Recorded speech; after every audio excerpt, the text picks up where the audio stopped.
Okay je teacher. Rangin.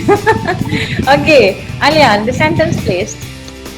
Rohaiza. Okay, Rashidan, ada Rashidan? Je, boleh.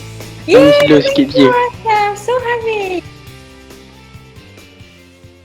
I wish ada emoticon kat sini, senang nak buat. Okay, yang kedua compound. Compound sentence adalah ayat gabungan. Nama pun compound.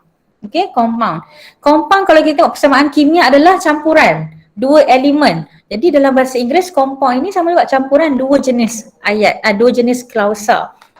Okey. Kat sini saya nak bagi tahu you klausa ni, apa maksud klausa? Dalam bahasa Inggeris kita panggil clause, tapi klausa ni bermaksud sebahagian daripada ayat.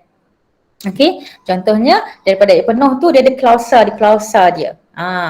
Dan bila dikata independent, macam saya cakap tadi, complete idea yang sempurna.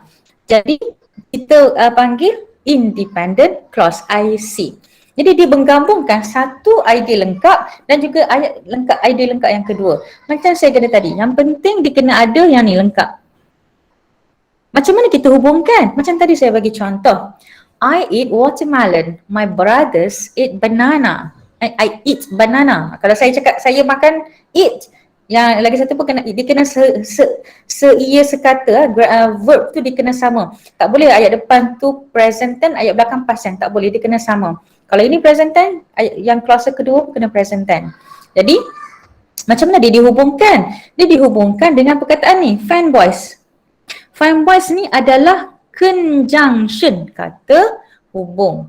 Conjunction, okay, conjunction. Alright, so apa formula dia?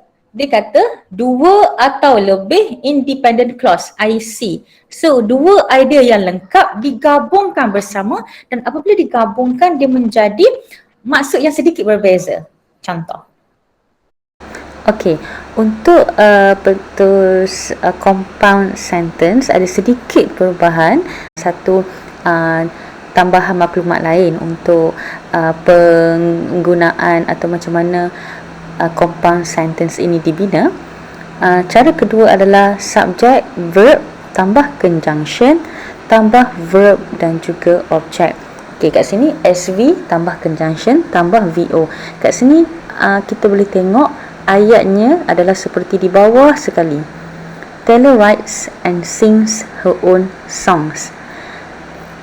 Orang yang sama buat dua aktiviti berbeza, dua perkara berbeza, dua idea berbeza. Jadi apabila kita nampak asal ayat ini adalah Taylor writes her own songs.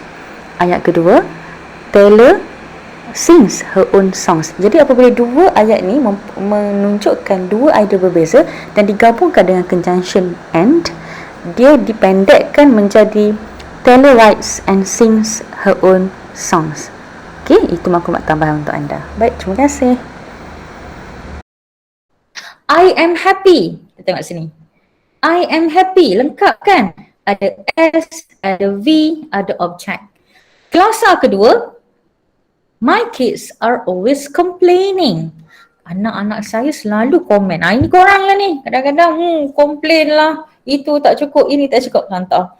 So, my kids, kita tahu dah my kids ni subject. Okay, verb are apa ni? Yang ni, verb sini are complaining, always object. Saya nak terangkan dulu, jangan teacher salah ni. My kids are always complaining. Are dengan ada ing kat sini, bukan maksudnya sekarang ni dia tengah complain. Awak tengok kata kunci dia dekat sini always. Bila always dia menunjukkan tabiat. Antara salah satu ciri present tense adalah digunakan perkataan always. Always maksudnya kekerapan. Jadi present tense ini juga adalah satu macam ciri khas lah. Dia boleh juga dibentuk dengan menambah ing. Apabila kita nak cakap benda tu kerap sangat berlaku. You are always smiling. I love that. Contoh. Present tense sebab dia bagi tahu fakta yang kau ni memang suka senyum. Dan ini adalah ayat my kids are always complaining adalah fakta. Iaitu fakta di mana anak dia, tabiat anak dia ni suka sangat komplain. Sikit pun tak pernah rasa bersyukur. Itu. Okay, jadi ini adalah present tense. Okay, jadi ini pun lengkap. always complaining, dan dia ada SV. SV dia cukup. Kita faham ayat tu, dan inilah kita panggil idea pertama, idea kedua. Dan apa macam mana digabungkan? Dia digabungkan dengan perkataan ni, but warna hijau ni. Okay, but. Tetapi, jadi bila kita gabungkan satu idea dengan idea kedua, dia akan menjadi maksud yang sedikit berbeza. Saya ni seronok, saya gembira, tapi anak saya suka komplain. Kan lain maksud tu. Macam tu. Jadi inilah senang sahaja awak combine satu ayat lengkap dan ayat lengkap lagi satu. Ada dua idea lah kan, dengan menggunakan fan voice. Itu sahaja. Contoh yang kita tengok kat sini, fan voice ni FOR, for, ENDN, dan nor tidak. Ini saya tak nak komen lebih. Nor ni maksudnya macam contoh ayat dia, nor ni alright, so the sentence for conjunction nor, the sentence that we can use is neither Fadli nor I came to the wedding. Neither tu kita tak kat depan sebab nak menunjuk Fadli dengan saya dua-dua tak datang. That's why we use the sentence neither Fadli nor I came to the wedding. Right? Thank you. Okay, but, tetapi, or, atau, yet, meskipun begitu, ataupun belum lagi. Okay, so oleh yang demikian. Jadi awak tengok semua-semua ayat ni. Okay, awak akan tengok. Ni bahagian pertama. Ni bahagian kedua. Bahagian pertama, ni bahagian kedua. So ni dua, ni satu. Okay, nampak tak? Jadi inilah yang kita panggil compound. Dua benda ayat ni digabungkan bersama-sama. So your second practice for tonight is, dalam masa 2 minit, saya nak awak asingkan, awak tulis ayat ni. 1, 2, 3. Apa yang awak buat? Awak cuma buat bracket sahaja. Bracket idea pertama, idea kedua. Tu sahaja. You can do it now. I give you 2 minutes. Sekejap sahaja.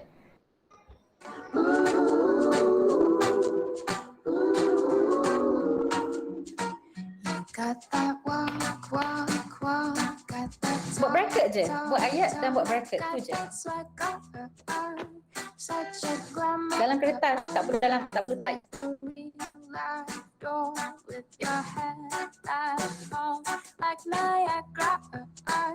But that don't matter, cause that don't change the fact that your heart is black. You can send me down, lead me to the ground. Try to block my sunshine, my blue skies with your clouds. Who do you think you are? Nothing won't get you far. You may think you're pretty, but you'll see that beauty is a fading flower, fading flower, fading flower. Only play if you get your way. Always in the center of attention. All the lying and the cheating, the mystery and how you even sleep at night blows my mind. I wonder when you'll see that you don't bother me, so you can turn me down, lead me to the ground. Try to block my sunshine, my blue skies, and your clouds. Who do you think you are? That won't get you far. You may think I'm pretty, but you'll see that beauty is a fading flower. Okay, dah siap kan? Oh, tengok, compare dengan saya. Murakami and I went to the gym last night. Okay, so ini kelas pertama. Okay, but we didn't exercise much. Kalau you perasan, dua-dua ni, bukan you perasan, you tahulah kan, ni yang pertama, ni yang kedua. Jadi kedua-dua ini adalah idea berbeza dan kedua-dua ni adalah ayat lengkap. So sekiranya kita nampak, kita just tulis ayat, we didn't exercise much. Kita faham dan kita tahu, ayat itu kita panggil independent. Okay, independent clause kita panggil. Okay, dan sama juga tadi, Murakami and I went to gym last night. Kita faham ayat tu lengkap, ada S, V dengan O. Kita panggil independent clause. Jadi dua independent clause digabungkan. Dan kalau you perasan, awak tengok kata kerja dia. Ini went dengan didn't. Bukankah seia sekata dia konsisten sama. So this is the rule, undang-undang yang awak kena tahu. Bila buat ayat, if you talk about past tense, mesti consistent past tense. If you do present tense, you always have to do present tense. Jangan salah. This is our common mistake, dan sayanglah kalau you dah buat ayat cantik tapi verb je itu salah. Okay, alright, next, this new Galaxy Note has already crashed twice. Okay, satu. Yang kedua, I have no idea why. Tambah N dekat situ. Alright, dan ni the last one, the school is small. Sekolah ni kecil je. Okay, satu, independent clause satu. It offers many facilities and programs. Independent clause yang kedua. Dan awak tengok verb dia lagi sekali. Is, offers. Nampak tak dia konsisten? Dia ada subjek, dia tak tinggal pun. Biasanya kesalahan kedua yang biasa orang buat adalah dia tinggal subjek. Contohnya, the school is small yet offers many facilities and programs. Dia tak letak pun it. Ataupun dia tak letak pun perkataan the school. Tak cantik lah kalau kita tulis perkataan the school tu dua kali. Jadi kita ganti dengan it, ia. Jadi ramai yang selalu tertinggal it ni, subjek ni. And you have to know, mesti macam mana sekalipun you buat ayat kena check. Present tense ke past tense? Present tense fakta, benda yang betul, maklumat yang betul. So we use present tense when we talk about something that is true. Okay, dan apa lagi yang biasa buat? Yet, meskipun begitu. This is how we use it, alright? Dan kalau you perasan, tak semua ayat bila kita buat compound ni kita letak koma, dan kat sini kita letak koma. Okay, koma, sebab dia menunjukkan nada, meskipun begitu. Okay. So that's about the compound sentence, and I hope that you understand. Okay, thank you. Next, moving on to the next one. Ini dah, you know, like it's like playing game. So the first two level is quite difficult, but as we uprank ourselves, passing through the levels, it gets a little bit more difficult. So the next one, number 3, is complex sentence. Ini yang ketiga. Close your eyes, hear my heart. You